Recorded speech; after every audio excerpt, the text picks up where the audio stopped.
This is Nightline. Tonight, the newlywed era, inside the mega wedding of Taylor Swift and Travis Kelce.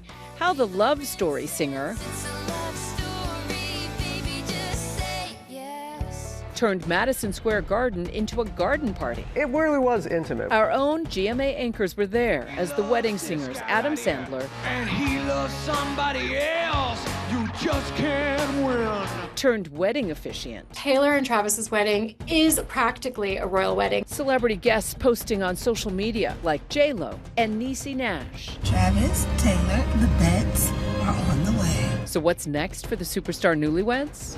And the mystery of Richard Simmons. Our Diane Sawyer going inside the world and the home Diane, Richard Simmons, sweetheart. of the inspirational fitness guide, loved by millions. We're all waiting for support from others, from a spouse, from children, from parents. And sometimes we don't get it. That's why God made me. But then vanishing, suddenly and completely from the spotlight. Everybody calls it something different. His funk, his years of solitude, his decade of solitude. Nobody ever realized it was going to be 10 years. What does Simmons' live-in housekeeper, the last one to see him alive, now say happened behind closed doors? Okay, this is the first time I'm talking about this. Plus, heroic feat. Meet the American rower who shattered records on her harrowing trans-ocean odyssey. What she says it was like to spend more than 6 weeks alone at sea. From ABC News headquarters in New York, this is Nightline. Thanks for joining us. Tonight, we're inside the most talked about wedding of the year. Taylor Swift and Travis Kelce are officially in their newlywed era, and Swifties everywhere are clamoring to unpack every detail of the closely guarded big day. Those who were there say it was beyond their wildest dreams.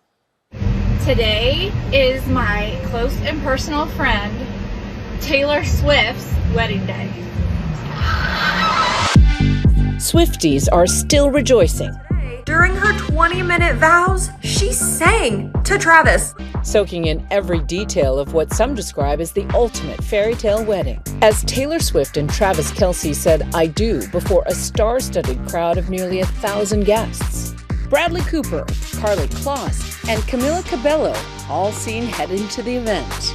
The pop superstar made a fortune with love songs like "You Belong to Me"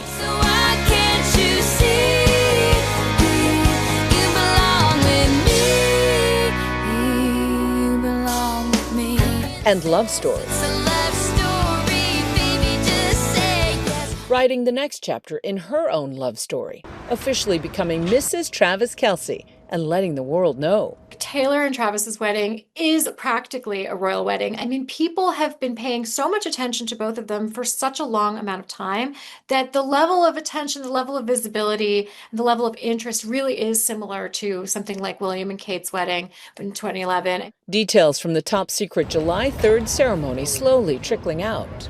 From what we've heard, Stevie Nicks has performed at the wedding, and also Paul McCartney performing I Want to Hold Your Hand, a top Beatles song, which was the first time this song was performed in a very long time. So for him to kind of come out and perform at Taylor Swift's wedding, I think really speaks to their relationship and probably his mutual admiration for her as an artist. Country star Maren Morris posting the handkerchief given to guests by the couple. The words, "So it's gonna be forever," a nod to Swift's massive chart topper, Blank Space. So it's gonna be forever, or it's gonna go down in flames. Cameras capturing stars descending on Madison Square Garden under privacy tents and tight security. This was really an interesting wedding because it's both very public and very private. Everybody had to check their phone on the way in. They had a strict no phones policy. Since the big day, celeb guests have begun posting to social media, from Niecy Nash on her ride to the wedding, Travis, Taylor, the bets are on the way, to Sierra and Russell Wilson posting a "Get Ready With Me" video, J-Lo showing off her full glam on Instagram, the glam squads for Selena Gomez and Gigi Hadid sharing their looks to social media too. This is basically the Oscars meets the Met Gala. This wedding guest list topped what we see at some of the biggest events in Hollywood. The couple hasn't been spotted publicly since their 2-day extravaganza, but the Kansas City Chiefs star mom, Donna Kelce, offering these words about the special day during the Macy's fireworks special. I really can't say a heck of a lot except it was magical, man. It really was intimate, wasn't it, guys? As intimate as it could possibly be, given it was Madison Square Garden. And really, this garden inside the garden, it was just so beautiful. And it's hard to imagine that a place that big and a wedding with such stars could feel so personal. Good Morning America anchors Robin, George, and Michael discreetly spilling the Swift tea after attending the wedding of the decade. It was like any wedding that you would attend. It was their dream wedding, and it really was amazing. Congratulations to both of them. Congratulations. Oh, and their vows. All right, they wrote their own vows. Little books. Yeah. The ceremony officiated by actor and friend of the couple, Adam Sandler. He said that they should make sure to kiss each other every day, and that's the trick to a long-lasting happy marriage. Kelce's coach, Andy Reid, describing Sandler's words to CNN. Adam Sandler doing a phenomenal job with the vows. and or the ceremony, and just how he went about bringing a little bit of humor, but also some sensitivity to what was going on. Sandler, the star of The Wedding Singer. It could be so nice growing old with you. A self-described Swiftie, getting candid with Swift's groom on his New Heights podcast. I love what she had to say, every message, every melody, just the production, how cool she was, what she meant to young girls, what she means to women, what she means to guys doing the right thing in life. Kelce had a cameo in Sandler's film Happy Gilmore 2. Sorry you had to hear that, Mr. Gilmore. The couple's brothers by their side on the big day. Jason Kelce serving as best man, and in a twist, Austin Swift as man of honor. And who caught Taylor's bouquet? Chiefs player Trey Smith's sister, sharing a first look at the wedding florals to Instagram. Some guests sharing this on their way out. They cried and they laughed and they danced and they hugged and they kissed. Fans gathered outside anxiously awaiting news of the nuptials. When the Just Married sign went off outside of MSG, the fans who had been waiting outside to get a glimpse of anything were so delighted. This was really Taylor's way of giving them a little gift, a little surprise. Just drove 12 hours from Indianapolis, Indiana to be here for this moment. It's exciting. I just wanted to tell them congratulations. And capping the night, a little something blue for the bride. The Empire State Building lights up in honor of the newlyweds. Swift hinted last year that a wedding of hers would have to be big in an appearance on the Graham Norton show. The only stressful weddings are the ones where you have a small amount and people are on the bubble. I'm not going to do that. But some are talking about who wasn't at the wedding. One-time close friend Blake Lively and her husband Ryan Reynolds. And I think what we're supposed to glean from that is that there has been an unfriending between the two former BFFs. The two had once been so close, Swift a godmother to Blake's children, even name-checking their names in her song Betty. You heard the rumors from Inez. You can't believe a word she said. Blake Lively recently settled a lawsuit between her and Justin Baldoni. And part of that, we saw text messages between her and Taylor Swift. Swift and Kelce's wedding comes less than a year since they announced their engagement on Instagram. The couple's romance first launched after Kelce talked about going to Swift's concert in 2023 with the hopes of giving her his number on a friendship bracelet, explaining in his New Heights podcast. So I was a little butthurt I didn't get to hand her one of the bracelets I made for her. I wanted to give Taylor Swift one with my number on it. Not right now. Ooh, your number's in 87 or your phone number? You know which one. Taylor even referencing that moment on an episode last year of Travis and Jason Kelce's podcast. I owe a lot to this podcast. This podcast got me a boyfriend. And now that boyfriend is her husband. The newlyweds might have their wedding behind them, but the world is definitely still watching. I think the next thing we're probably going to see from Taylor and Travis would be a couple of exclusive photos from their wedding. They are clearly well aware that people are dying to know what she looked like, who was there, and who was shutting down the dance floor. And I expect that we're going to see that very soon. wishing them a happily ever after. And now a look ahead at tomorrow's show. Prince Harry makes a trip home to England. Will his wife Meghan and kids join him? And when we come back, what happened to Richard Simmons? Our own Diane Sawyer taking us inside the world and the home of the charismatic fitness guide with those who were closest to him.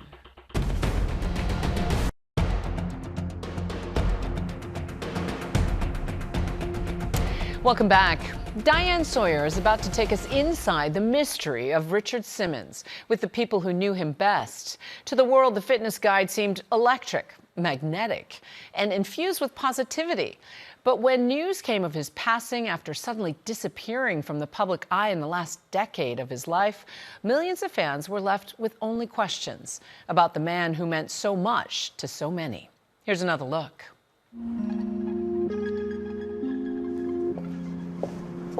The gates open. This is the house that concealed the dark mystery, the 10-year disappearance of Richard Simmons. His hidden world exactly as he left it. No one has lived here since. His brother and sister-in-law have agreed to let me in. Hello. Hello. Hi. Come in. Diane. Welcome to Richard Simmons. Sweetheart. I meet Lenny Simmons, just 5 feet of sunny energy. Energy like his younger brother. Lenny's wife, Kathy, says Richard had talked to them about our plan to do an interview. He would call, guess who I talked to today? He was so excited. And so I get my first look at Richard Simmons' hidden world. It's not what I expected. Above, vaulted ceilings, sky blue with fluffy clouds. All around, angels with wings and dolls. A kind of time capsule of childhood innocence and safety. I think he collected because it made him happy. As a kid at Christmas, he would get the package, rip it open, and where am I going to put this? Some of the dolls are large, some are eerie. Collector's items made by artists. We'll show you more of his house later, including the walls lined with memories, photos of that unhappy little boy at Catholic school who, against all odds, turned himself into a kind of human disco ball. Let's start again with those tapes we will never forget.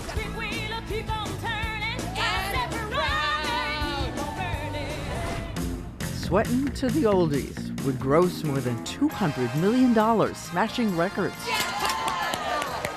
By 1980, Richard Simmons had also become a surprising TV powerhouse. I want you to get up bright and early for the Richard Simmons Show. A ratings hit on every show, everywhere. Please welcome a man whose shorts leave nothing to the imagination. Please welcome the one, the only, Richard Simmons.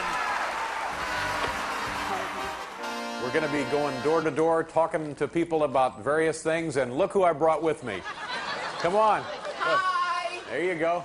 It's a beautiful day in the neighborhood. If this doesn't bring the cops, I don't know what will. From David Letterman to Saturday Night Live with Mike Myers. It's Richard Simmons. Oh my God. And how did that tiny guy with the halo of curly hair take his place alongside the Goliaths of fitness? The most satisfying feeling you can get in the gym is the pump. And what about Jane Fonda with her 25-inch waist? 1, 2, 3, 4. They were all perfect looking. They were breathtaking. And, you know, here I look like a potato.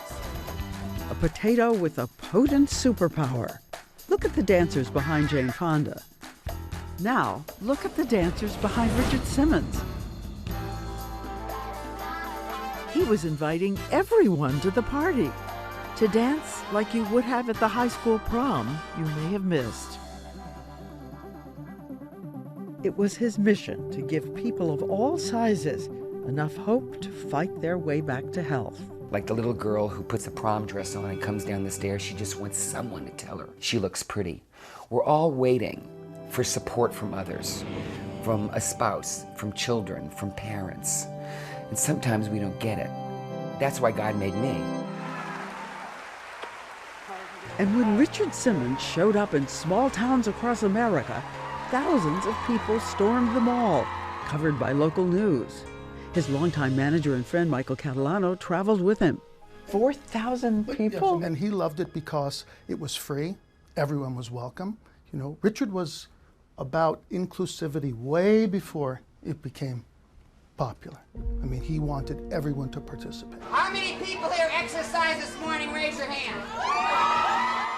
It was almost like a ministry, like a priest or a minister would have, a ministry of health. And again, he took it very seriously.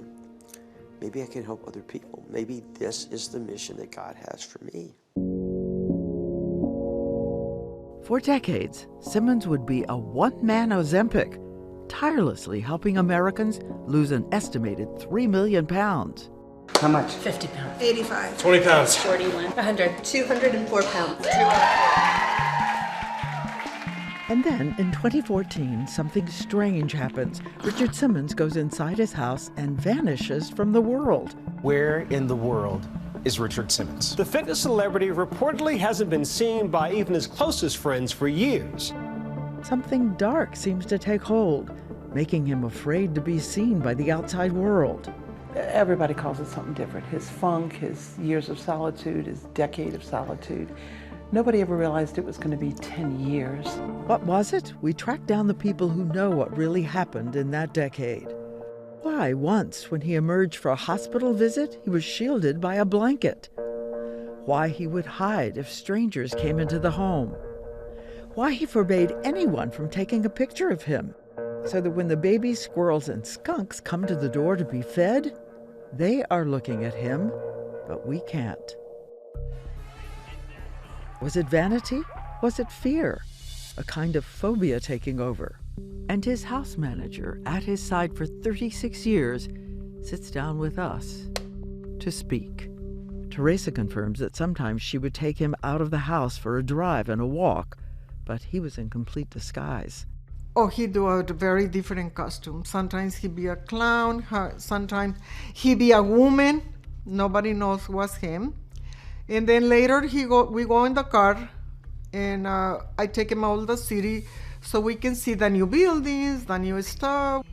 Just before he was about to tell his story, there was a terrible fall, a tragic death.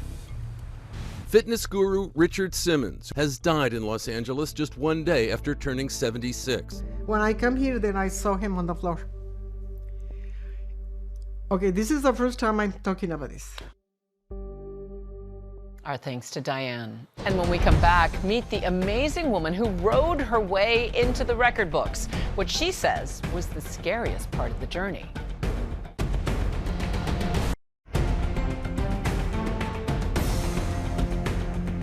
Finally tonight, meet the 32-year-old who spent more than 6 weeks rowing on a transoceanic odyssey. Here's ABC's Lara Spencer. Kelsey Pfendler is celebrating after making history. Kelsey! Kelsey! The Grand Canyon River rafting guide becoming the first American woman to row solo across the mid-Pacific. It was very surreal. I think it was hard to soak in that I had actually made it. Hundreds gathering along Honolulu Harbor as the 32-year-old pulled in, completing the historic trip from California to Hawaii. It was very intense, and just there were so many people there, and it was very wonderful. She began her 2,400-mile journey on May 21st. Day one of becoming the first American woman to row solo from California to Hawaii.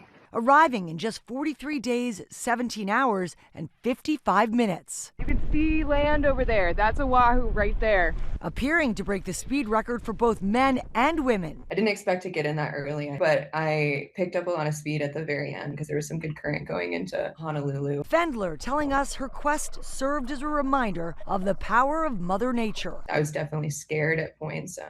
But then you put that against some of the latter days where you get to actually soak in how immense the open ocean is. Talk about an odyssey. That's Nightline. You can watch all of our full episodes on Disney Plus and Hulu. We'll see you right back here tomorrow. Good night, America.